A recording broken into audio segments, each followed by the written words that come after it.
Hi, welcome again to Art TV for Game Changer, and here we are today in an amazing restaurant.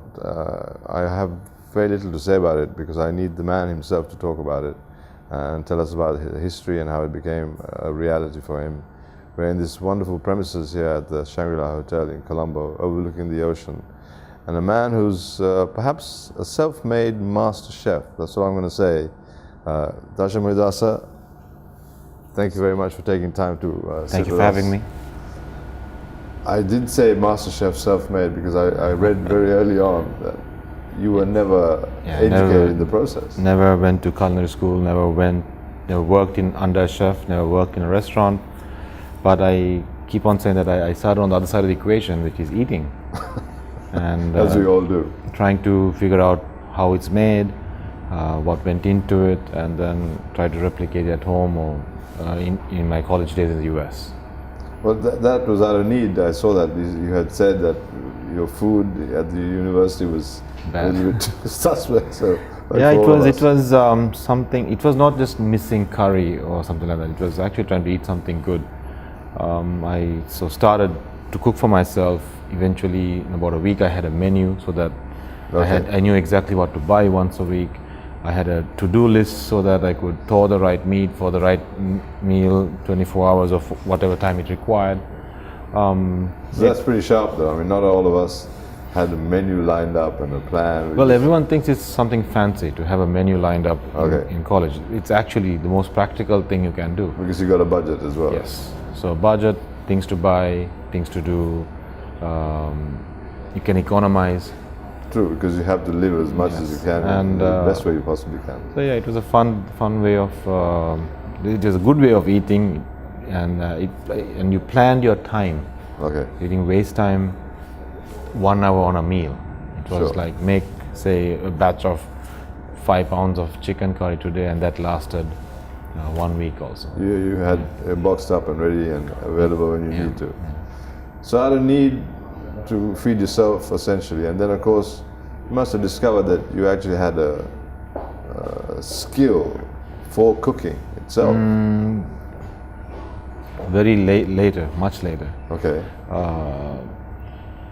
It became I realized it was a skill, but at the same time it was like the ability to make something good. I did not consider it to be a skill. It just stumbled upon it, if you will. Then you kept stumbling as well. And there was a time in the US that my apartment would become a Japanese restaurant every Friday night, Saturday night. So popular. Munidasa was popular. And all Japanese students from the surrounding universities would rock up there, and we had real, proper Japanese food with no artificial taste enhancers. Goodness. I used to carry salt from Sri Lanka. Okay. And the same salt we use in all my kitchens. Fabulous. I used to make pickles, which I think is a grandmother's recipe doing, which I used to do as a college kid, and it was really it was part of a joke that I even made pickles out of vegetables. But I mean, you would have attracted all of the Japanese because they would be starving themselves. Yeah, I mean, I used to cook rice, Japanese rice. I mean, he's not trying to make sushi in campus. He's making proper Japanese food. Miso, grilled fish, pickles, and simple things that you would have at home. Fabulous. Yeah. Great start. I mean, thinking about all of that and how the discipline to cook and then get all the Japanese people, it's the start of a business really, because you are attracting. Yeah, I didn't charge money. I charged in sake. Not enough. So that was the only form of payment, or ingredients. Oh, okay. So it was a barter system. Yeah. A good barter system. So when did all of this fall into a business like? It was not by choice. My father passed away 6 months before I graduated, and after graduation I came back to Sri Lanka, and at that point I had already lined up a job in a tech firm in Japan. So part of your qualification was not anything to do with food. It was computer engineering, and so I had to let go of that opportunity. I came back to Sri Lanka, and after I put my father's matters in order, we were talking about a restaurant, my dad, very joking, and I asked my mom, shall we do that restaurant Dad was always talking about? So we started a very, very small Nihonbashi. Okay. It's still in the same location, but it is not the same size as it is now. And we started very small. It was a very humble, home-style cooking Japanese food, and little by little I started to complain about the quality of the food, and I started getting into the kitchen. I started walking the alleys of Tsukiji Fish Market. I would learn more from any restaurant that I would step into in Tokyo, and I think it's in the details of the execution of a dish, and when it comes to Japanese food, it's the quality of the ingredient. So the presentation is, I think is presentation comes way after. So how do you find good ingredients here? I mean, Japanese food requires a lot of things from Japan, and importing that to Sri Lanka was and is a huge costly exercise, and that made me look inward in Sri Lanka, like try to find better ingredients here. And I found tuna.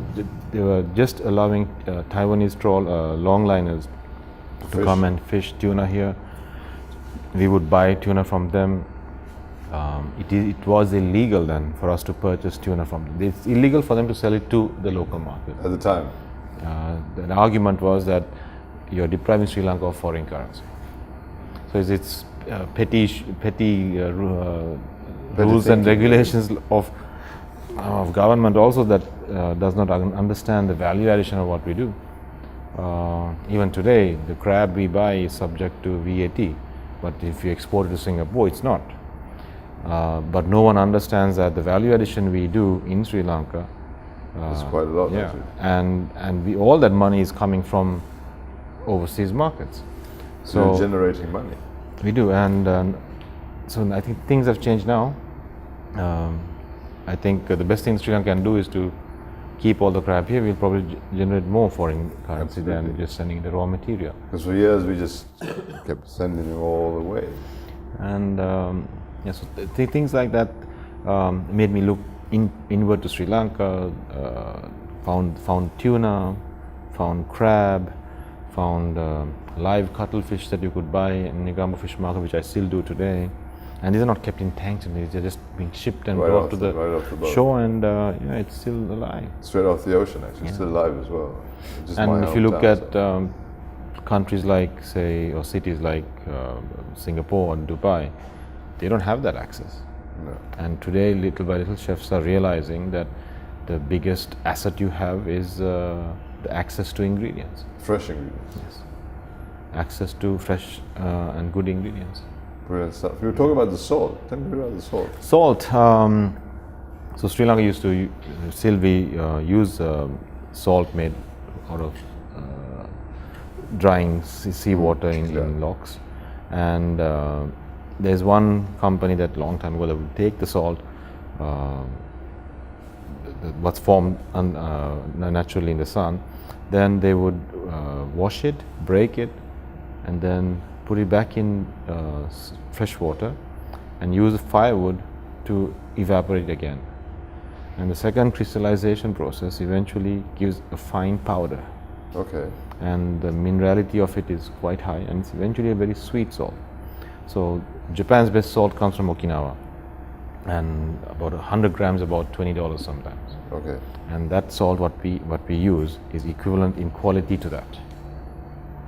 So it's interesting salt, and unfortunately Sri Lanka imports a lot of salt, and that salt that's imported is coming from factories because it's eventually chemical, sodium chloride, and I don't think it's conducive to cooking, but it has a free flow from a tin. It's one of the hardest things to do.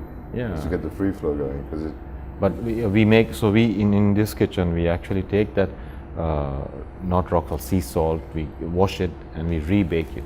Okay. And we use it for one dish. Yeah. Wonderful. Yeah, so it's again in the attention to detail of, we have the Indian Ocean right there. You can have great sashimi out of that. But if you look at places like India or Dubai, they only use fish that comes in frozen packs. And no one understands that all restaurants were all slow food or local ingredients only, but that's the only choice they have. And we have some amazing seafood in our oceans, lagoons, rivers, lakes. Yes. Yes, there are, because of the temperature of our climate, we don't have fat on certain fish, but we make up for it in terms of freshness. And quality. Things we don't have good are things like beef, which I think needs to come from overseas, but the seafood we have here is very good and also expensive. Well, yes, I mean, I was going to say that the label paradise should really be the ocean, because we have amazing extent of... Yeah, but to the land also, I mean, we have tea coming from the hill country, we have amazing spices coming from the periphery around it. Traditional. The dry zone comes with some amazing chilies, and the sun and the humidity out there is conducive to drying vegetables. So yeah, we have like 4 seasons every day in our country, and that gives us a lot of things. But you champion between the 3 restaurants. You were saying they're so diverse in their own way. There is a clear line between the 3. It's diverse. Each has its own ethos. I think it's reflective of who I am. One is being Japanese and one being Sri Lankan. The Ministry of Crab would be something that I learned through this journey of doing Nihonbashi, that we have good crab. We always went to Singapore. How do we use the same crab? How do you choose the same good quality crab? Sure. I was taught I learned how to grade crabs from crab mongers in Peta. This is before the fish market moved to Paliagoda. Okay. So there were people who were actually grading crab, and the good ones were packed to Singapore, and the bad ones were going to Colombo market. So I had to understand the difference between, because it is I found 2 crabs. One was say 1,000 rupees a kilo, and another one was 500. Same weight and same size, and I asked what's the difference. They said this is a bad crab, this is a good crab, water crab versus meat crab. Okay. And how do you know? They're like, you can touch and feel. I'm like, but they're the same weight. So I did not comprehend what they were saying. Didn't understand. So I took both crabs, brought it to my kitchen, used identical pots, put it in there, and just turned the heat. So the one that had a lot of meat had very little water coming out, and you open it up, there was a lot of meat packed in the claws up to the more muscly edge. crab. The one that was bad, or half the price, so much water came out in the cooking process, and when you open it up, there's all the meat was shriveled up. So that's something that I learned maybe 20 years ago. This theory about the full moon, is there a truth to all of that? That the crab tends to... I haven't seen it. I think there is a process where the crabs do go through with the tides and the phases of the moon, but not every poet does it happen. Okay. So that's, it's myth in a way. But going to Negombo and championing the cause for Sri Lankans to keep the crab, etc. It's a real journey for you from Japan, and then now, of course, looking at... that's something. It's well, coming to Sri Lanka from Japan was natural. It's a home from home. Yeah, and one thing about Japan is that Japan as a society, as a culture, appreciates nature so much. Everyone looks like bonsai, ikebana, or even as kids, we would have insect as pets. Yes, they eventually die in a plastic container, but you would go and forage in the closest place we get dirt to get some insects, and you would have them in at home. So that appreciation for nature is instilled in us, and coming to Sri Lanka from Japan, we were suddenly brought into a big park. And the biggest park possible, yes. We had trees to climb that we didn't have to go far to do, and fishing in a river or lake was actually about 10 minutes away by bicycle. Okay, so the ocean, everything. Yeah, so it was great to have all that. And I think that's how Japan is attached to fish and vegetables. You know where they come from. And so many fish species, and you see them at fish markets. You still relate to your younger days when you were fishing. The origins, true. On that note, thank you very much, Mr. Munidasa. We are enjoying the time chatting about your origins and the specialists and the whole story. On Game Changer, we're just going to take a quick break, and when we come back, a little bit more about Darshan and his business ethics.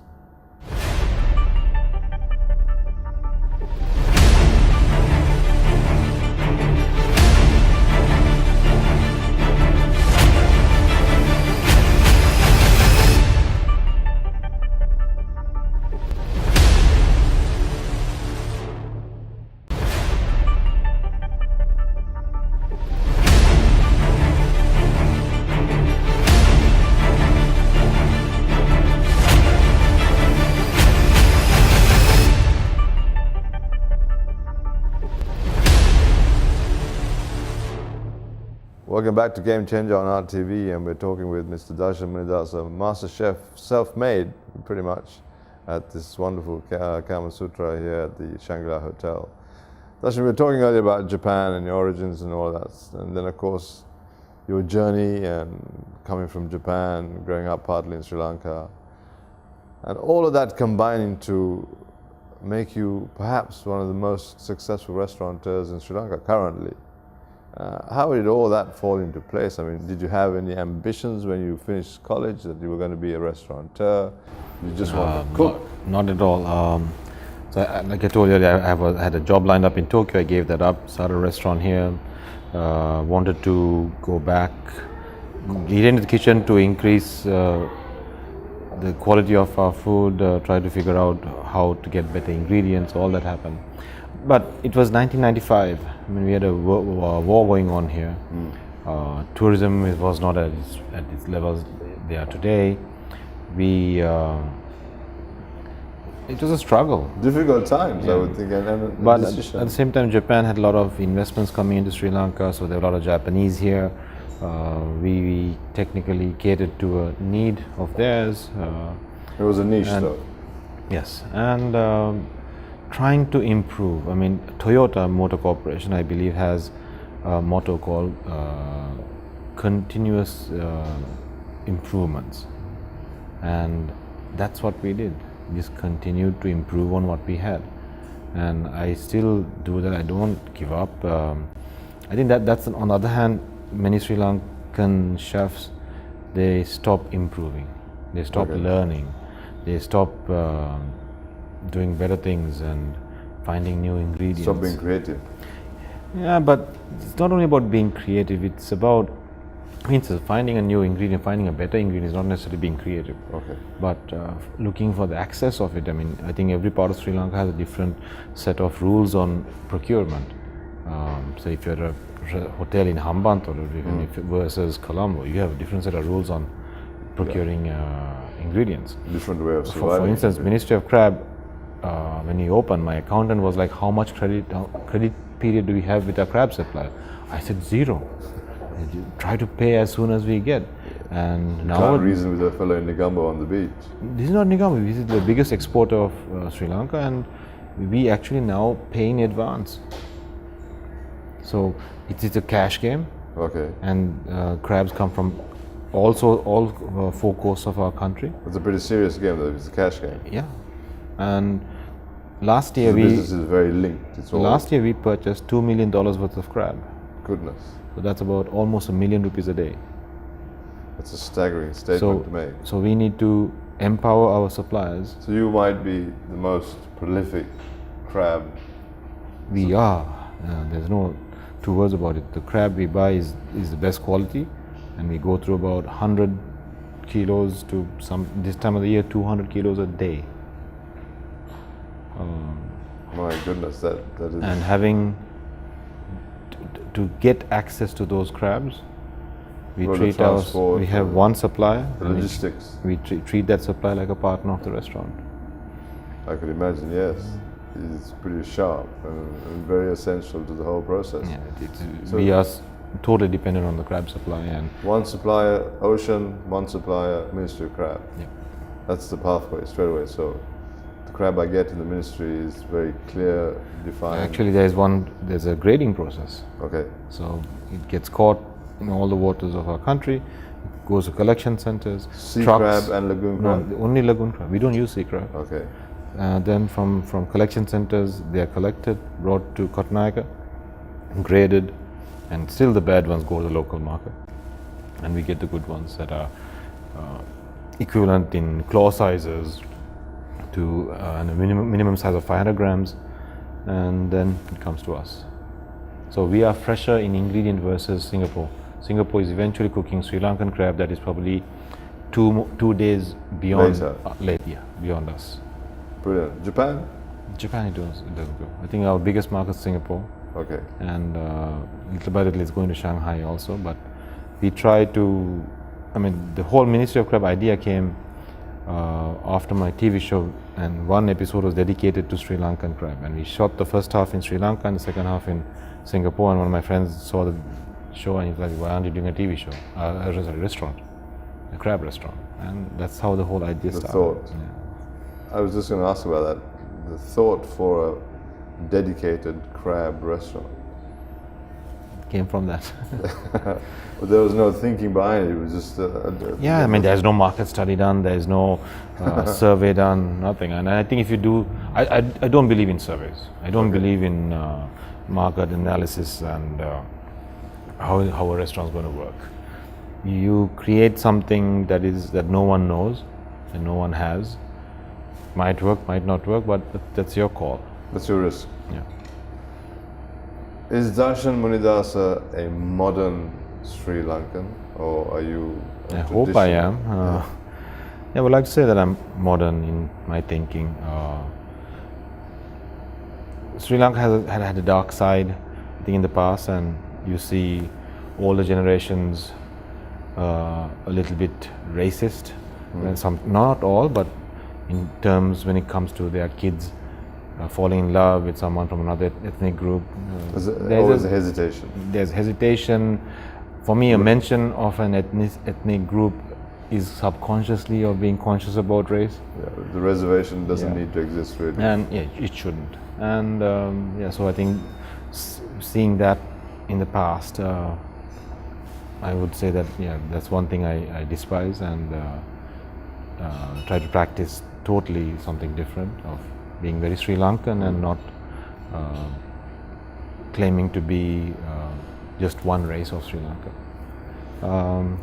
Time. I've said that Sri Lankans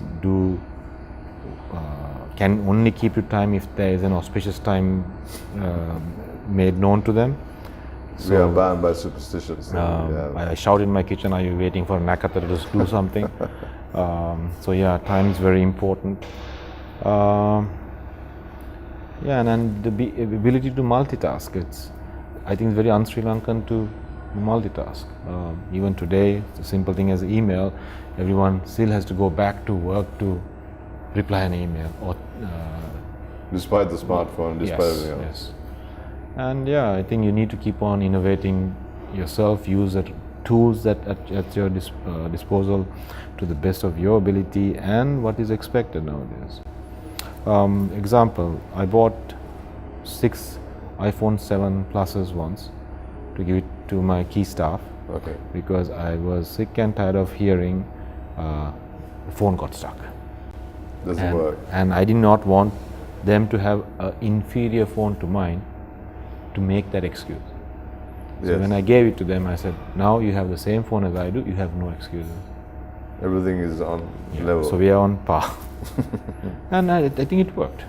Okay. Because time is money, but time is something you cannot get back. We need answers quick. Today we don't pick up a phone and make a phone call anymore. We just send a message. That's right. And that's faster way of communication. And the phone is an umbilical part of everything we do now. Yeah, and you can do a lot more if you stop calling people. And I've told my instructor, my staff, you need to. They can only send me a message only on the subject line of an email. Okay. I don't want, dear boss, good morning, da da da da da. It's a waste of time. Even funnily, Sri Lankans write. Sri Lanka is a very negative society. Okay. We start a sentence with the word no. If you go to the village, you will see, you meet someone, nෑ මේ ටවමට ආවා. Like you don't even ask them a question. They're like, nෑ මේ කඩේට ආවා. Why nෑ? Colombo 1 through 9 is always written with a 0 in front. Yeah. Okay. No one can just write right. 1. And to me, that zero is A negative thought. it's a waste of time writing it. It's a waste of resources. Okay, just ink, but writing that. So you multiply that by so many times and so many people, you're wasting a lot of time and energy just writing something negative. And the thinking also starts to follow that line. And even in English-speaking Sri Lankans, also you get a sentence starting with no. And ending with no as well sometimes. Yes. And try to be not. I know they are not consciously being negative, but that is our society. Okay. So I like to change that. And in what I do in my restaurants, in kitchen, my rules is not to start like that. How many staff now? When you started, it was how many? Nihonbashi 23 years ago, we started with about 30. Today, all the restaurants put together, we had about almost 200. Okay.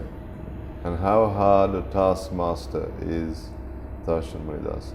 I'm probably the worst with what I do as a restaurant owner and a chef. But the guys who work with me, I work with them.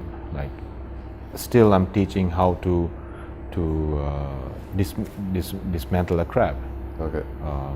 I'm not one of those chefs who after a point, who stops going to the fish market, who stops opening crabs, cleaning crabs.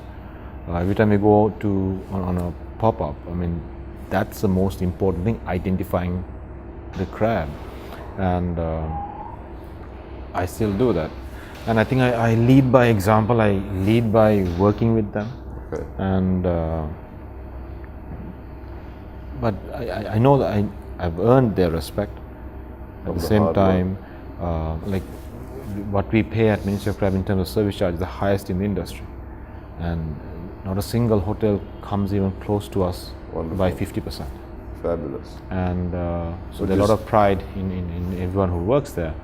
And I think I'm probably the hardest taskmaster, and they're aware of it. But they work with a lot of pride and sort of bounce in their steps, if you will. Well, that's what you want. You want a staff that understands the requirement and the pace, and you set the pace. And you are still in Negombo 4 o'clock in the morning? No, not 4 o'clock. I don't go to the wholesale market where you get fish coming from the bigger boats. That's old. Okay. I go around 9 where you get the smaller boats bringing the smaller fish, okay, which is more fun. So you still do that, and the example hasn't changed? No. Yes, sir, something that I do had to cut down. For instance, going to Tokyo so often to get stuff. Crabs, million rupees of crab a day. I'm not checking every single crab, but our suppliers and our team that receives them are capable of checking every one of them. And many supply chain management, there's not much supply chain management in Sri Lanka. Everyone ends up bribing people, payoffs, all that. So none of that exists in our company. So that is our system, sort of thing. Yeah. So it's as long as we get the good crab, and crabs are alive, they could die, and you have to be on top of it all the time. On that note, we're with Mr. Darshan Munidasa on Game Changer. We're going to take a quick break, and when we come back, just the thoughts of him and the business and how he's grown, and him as a person and what matters.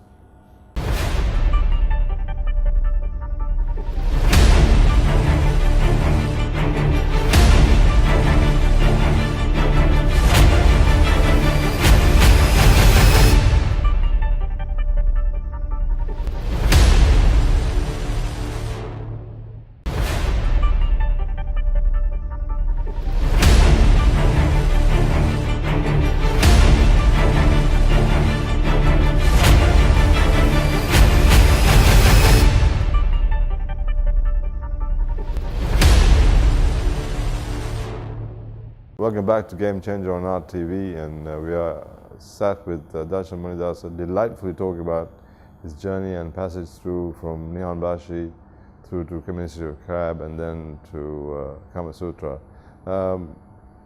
It is an amazing story in every sense of the word, and you were just telling me about your staff and the whole process. As a hard taskmaster, you lead by example. That is your belief, and that is what Darshan Munidasa is all about. Yes. If not how, I mean, I've taken unqualified staff. There's no compromise. No, there is no, and I try to teach them, and I believe that everyone has an inherent ability to learn. So then we need to teach, and as long as they have the right attitudes, we can teach. And I think 23 years of Nihonbashi, we've taken guys who do not have any culinary skills, Okay. and they've come up to the level of going to Dubai and commanding a very high salary because they can do Japanese food. They've learned. So we've taught and given opportunity to so many. With Ministry of Crab, again, it was started out as a very small restaurant, and today we are really established, and it's probably the best job that you could get in the hospitality industry in terms of service charge in Sri Lanka. But we work hard. We are now open for lunch and dinner. We start lunch at 11 a.m. and we go until 4 p.m. We have only 1 hour break. Our reservation systems are still manual, but we are using about 4 laptops. There are 6 guys in reservation team. The front line of the reservations, they use iPads to greet guests. By next December, we should be having 2 guys at the front line with iPads. Okay. So we are really modern in terms of. Nihonbashi was the first restaurant to use an iPad in the world. Okay. So with that That's a great reputation to have. foresight, I think what we do with technology is something that others follow. We got one company to write our POS system, and we use iPod touches to take orders in all the restaurants, and so we are faster, and we execute an order faster than what the hotels do using a micros. You write on a piece of paper, you come to a point, and then you punch it in. So we are setting examples for the industry. Cutting edge. Yeah. Sometimes, like for using a walkie-talkie in a restaurant is not cutting edge, No. but we were again the first. We have given examples and talks to hotels as to how to use walkie-talkies, because technology Efficiently. technology simple as a walkie-talkie does not become efficient unless you press the button and speak. Yeah. So Nihonbashi has these 2 levels, so many private rooms. If you just have to run to the kitchen every time to check on something, it was a waste of time. Hence, I brought the walkie-talkie. Okay. But then, if you don't press it and use it, there's no use, no matter how many units you give to the kitchen. Today, So it's a process of education as well. yeah, you need to change the mindset and show by example that it's a waste of time walking from point A to point B to verify something when you have the ability to do it from where you're standing. So mostly it's probably the most efficiently run ministry, as I told the Prime Minister once, but we use a lot of technology of that sort to be on top of everything. So we're constantly pushing that Yeah. factor. We are continuously improving. Our menus are on iPads. The wine list is all pictorial. You just flip through the albums, and then you can choose your wine. Brilliant. It always annoyed me that many Sri Lankans who lived overseas always put Sri Lanka down. Well, yes, that seems to be a popular sort of. Yeah, and I've observed that for 20 years, 25 years. And But you changed it. And there's no use getting angry about it unless Do you something actually about it. do something about it. So the iPad was one of them. So and quite as predicted, the first person to criticize that was a Sri Lanka from Australia, saying that no, it's a restaurant in Sydney that did it before. Okay. Like no, that was 1 month after us. But that restaurant was on CNN, BBC, Okay. etc. But we were not. But it didn't matter. What mattered was we were the first. True. And we have that. We had to put Sri Lanka front and up there, and we were able to do it. I mean, many companies in Sri Lanka have done that, and it's just so few for us to say, to be proud of something. That I also wanted to, in my way, somehow do that. And Ministry of Crab also is something about bringing the crab back from Singapore. It annoyed me that Singapore was taking our crab and talking as if it was theirs.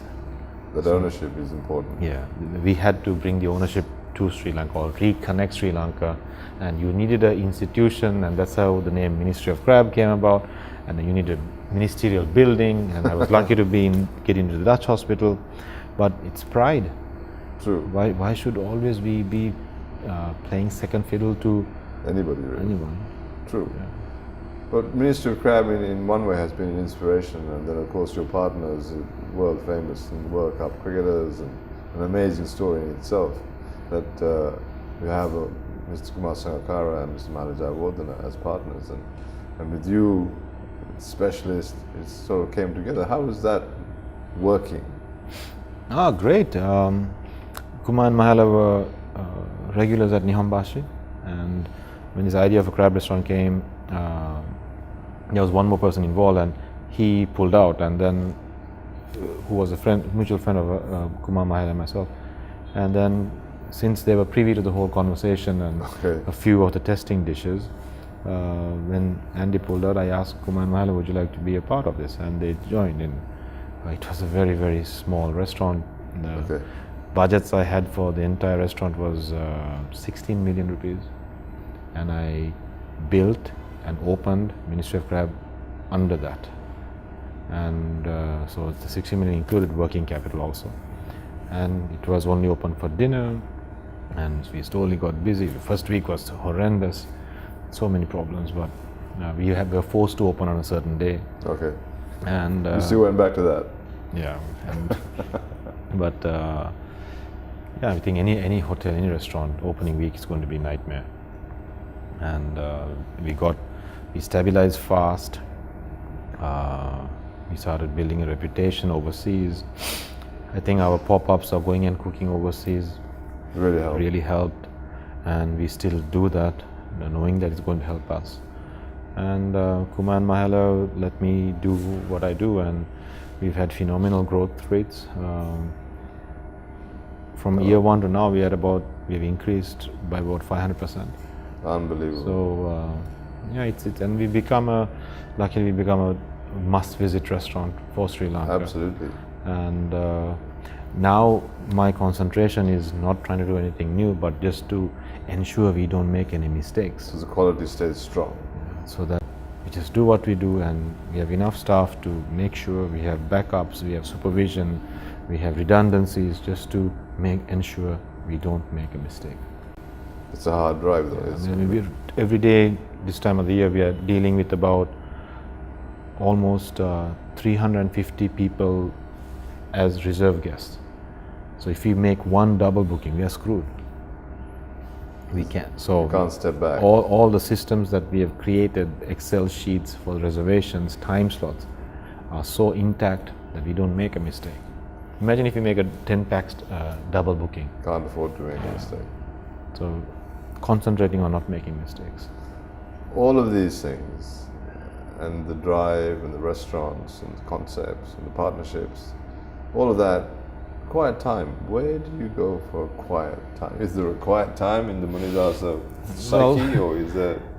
Anyone who wants quiet time will eventually have a nice bottle of wine and something nice to eat. So I'm surrounded by that.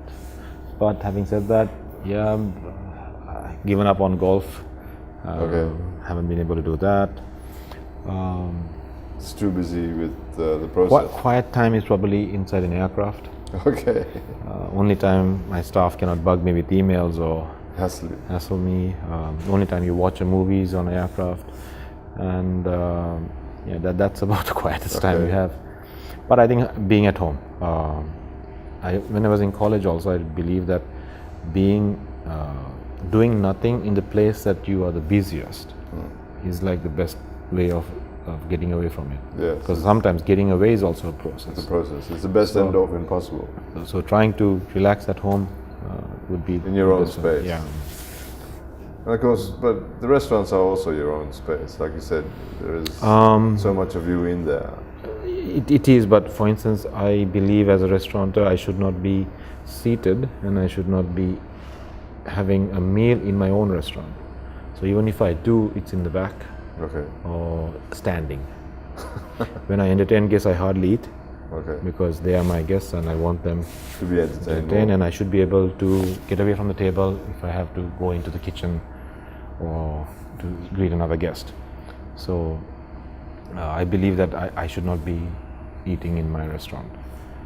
Standing and having a drink with someone, yes, more, and or after we finish service. Yeah, Nihonbashi office, in Nihonbashi restaurant I have my offices there.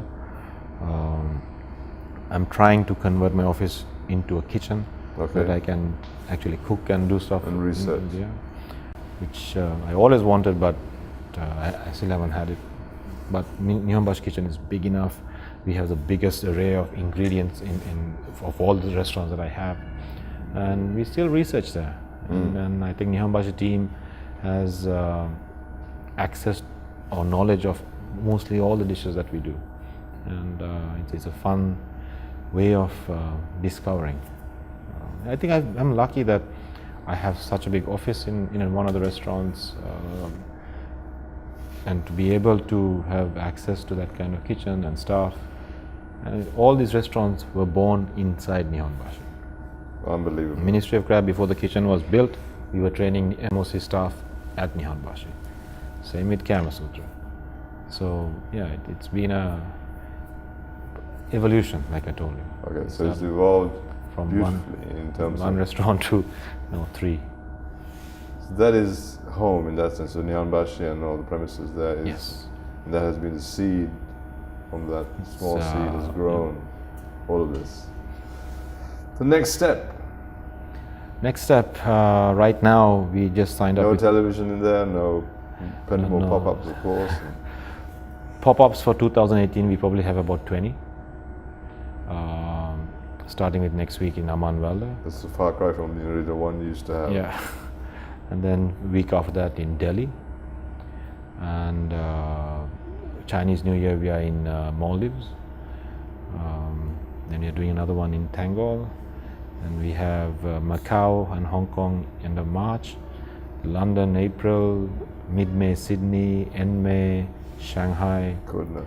So we end up about with 20 cities, I would think. Next step in terms of restaurant is opening Ministry of Crab in Bangkok, Mumbai, Dubai, and Manila. So that's going to happen in the next 6 months.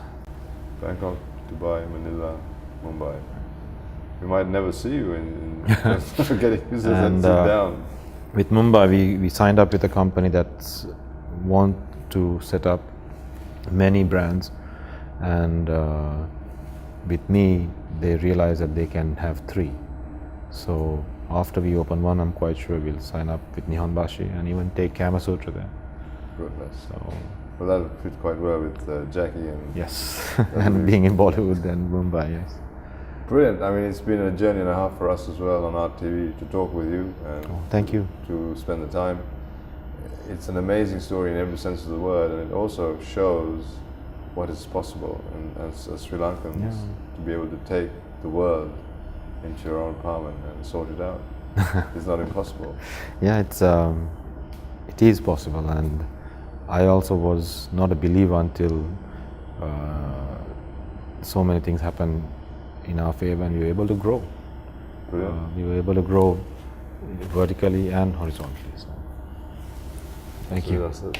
Thank you very much. On RTV and Game Changer, there you go. Mr. Darshan Munidasa, a trailblazer in every sense of the word. And you heard his work ethic and his principle of leading by example. And now, as he expands to the rest of the world, we are very grateful for the time here. Thank you very much indeed.